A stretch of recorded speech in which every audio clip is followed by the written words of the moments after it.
Still wasting time with paintings. Michael's voice dripped with disdain as he surveyed my studio apartment, his expensive Italian shoes looking out of place among my scattered art supplies. Look at you, Sophie, 30 years old and living like a college student. I continued working on my canvas, refusing to give him the satisfaction of a response. The afternoon light filtered through my paint-splattered windows, casting a warm glow on the cityscape I was creating. Dad's worried about you, he continued, picking up a brush with 2 fingers like it might contaminate him. We all are. The Anderson name means something in this city. You can't keep playing around with watercolors forever. The Anderson name. Our father's real estate empire stretched across 3 states, with Michael as the crowned prince ready to take over. Meanwhile, I was the family embarrassment, the daughter who chose art over economics.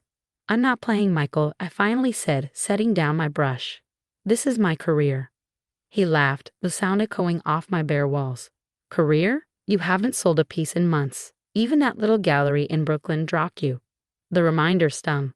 Harrison Gallery had indeed terminated my contract last month, but not for the reasons my family assumed. I'd been the one to walk away when I discovered they were undervaluing local artists' work.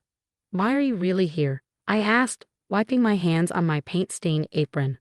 Michael's expression shifted to what he probably thought was brotherly concern. Dad's offering you another chance. Executive position at Anderson Development. Your own office, company car, real salary. All you have to do is give up this hobby.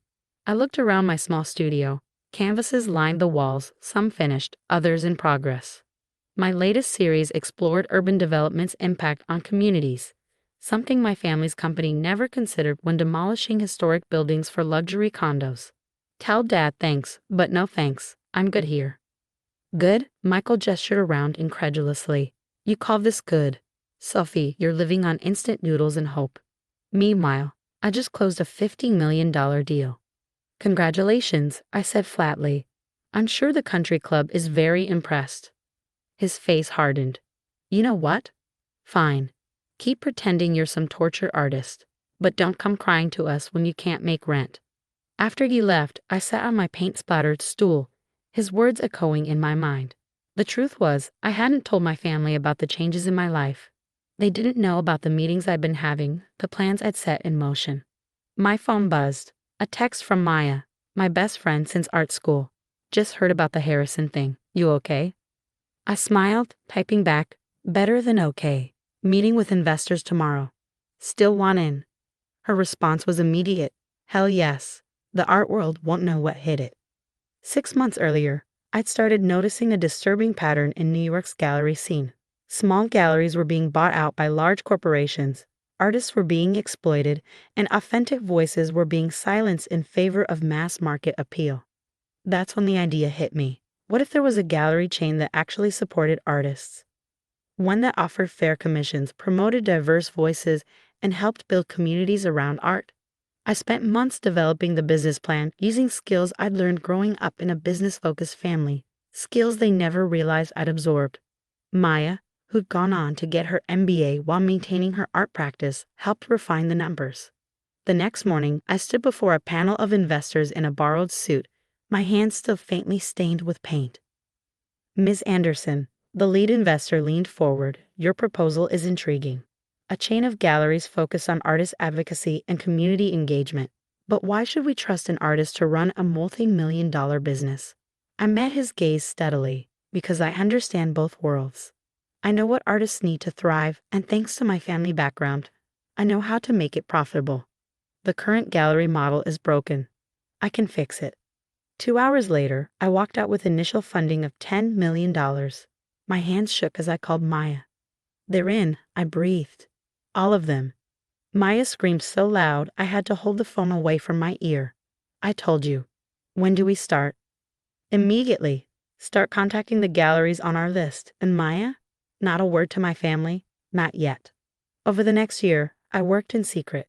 Through a series of shell companies, I began acquiring struggling galleries across the city.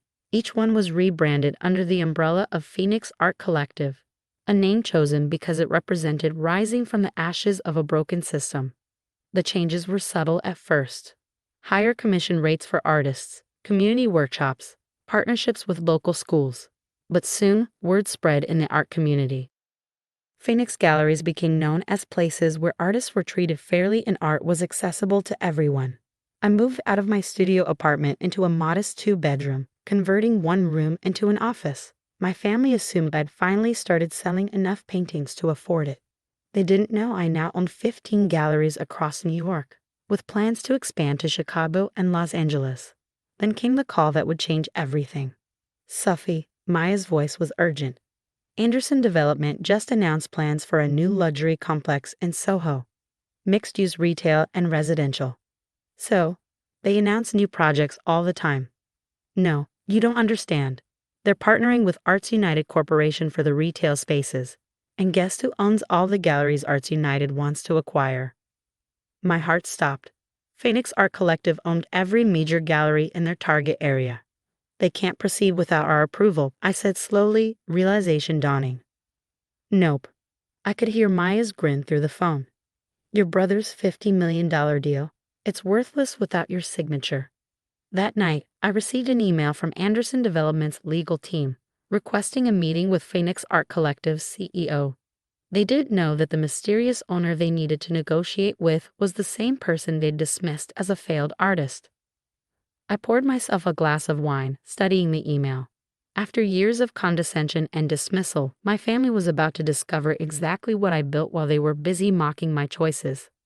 The meeting was scheduled for next week. I had 7 days to prepare for the moment my family would realize that the daughter they'd written off as a dreamer now held the key to their biggest deal of the year. I picked up my phone to text Maya, "Clear your schedule. It's time for the Andersons to meet Phoenix." The Anderson Development Conference Room hadn't changed in the 10 years since I'd last been there. The same mahogany table dominated the space. The same Manhattan skyline stretched beyond floor-to-ceiling windows. Only now, I wasn't here as the disappointing daughter. Maya sat beside me, tablet in hand, professional in her tailored suit. We'd arrived early, waiting for the Anderson team to make their entrance. "Nervous?" she whispered. "Oddly calm," I replied, straightening the portfolio before me, like everything's finally falling into place. The door burst open. Michael strode in first, followed by our father and their legal team. They faltered slightly seeing me there. "Sophie," Michael's forehead creased. "What are you doing here? This is a private meeting." I smiled pleasantly. "I know, I'm right where I'm supposed to be." Dad's expression darkened. "We're meeting with Phoenix Art Collective's CEO. If this is another attempt to prove yourself." "Actually," Maya interrupted smoothly, "you are meeting with Phoenix's CEO." She gestured to me. "Sophie Anderson, founder and chief executive of Phoenix Art Collective." The silence that followed was deafening. Michael's mouth opened and closed like a fish out of water. Dad gripped the back of a chair, his knuckles white. "That's impossible," Michael finally sputtered. "Phoenix owns half the major galleries in New York. They're worth $47 million at last valuation." I finished for him.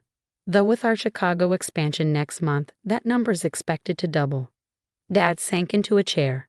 "You're saying, all this time I was building something," I said calmly. "Something that matters. While you were busy mocking my art career, I was revolutionizing how galleries operate in this city." Michael's shock transformed into calculation. "Why didn't you tell us? We could have worked together from the start." "Really?" I raised an eyebrow. "Like when you called my work a hobby last week, or when Dad offered me a pity position because he thought I was failing." "That's different," Dad protested. "We didn't know." "Exactly. You didn't know because you never bothered to look past your own assumptions." I opened my portfolio. "Now shall we discuss the Soho development project?" Michael straightened his tie, slipping into business mode. "Yes, well, our proposal is straightforward. Arts United Corporation will manage all gallery spaces in the new complex."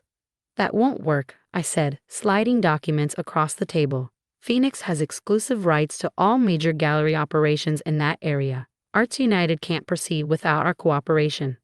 "What do you want?" Dad asked quietly. "Full control of the gallery spaces. Phoenix will manage them directly, maintaining our artist-first policies and community engagement programs." Michael scoffed. "That's not how luxury developments work. We need prestigious names, high-end clients." "You mean like the Clinton Foundation, which exclusively books their charity art auctions through Phoenix? or the MoMA trustees who partner with us for emerging artist showcases. I smiled at his stunned expression. I understand this business, Michael, better than you think. Maya pulled up projections on the conference room screen.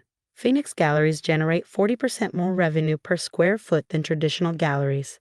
Our community programs drive consistent foot traffic, and our artist-friendly policies attract top talent. Dad studied the numbers, his expression unreadable. And if we refuse?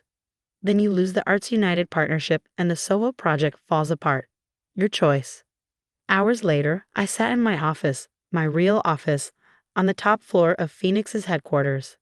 The contract was signed. Anderson Development would get their luxury complex, and Phoenix would expand its mission to support artists and communities. My phone buzzed with a text from Michael. We should have dinner. Talk about old times. Another from Dad. I was wrong. Your mother would have been proud. I set the phone aside without responding. Through my window, I could see the lights of the city coming on, including a warm glow from several Phoenix galleries where evening art classes would be starting. Maya appeared in my doorway. Your brother's been calling me. Wants to know if he'll come to family dinner on Sunday. What did you tell him? That you're busy teaching an art class to underprivileged kids. She grinned. The CEO stuff is just your side hustle. I laughed, then grew serious.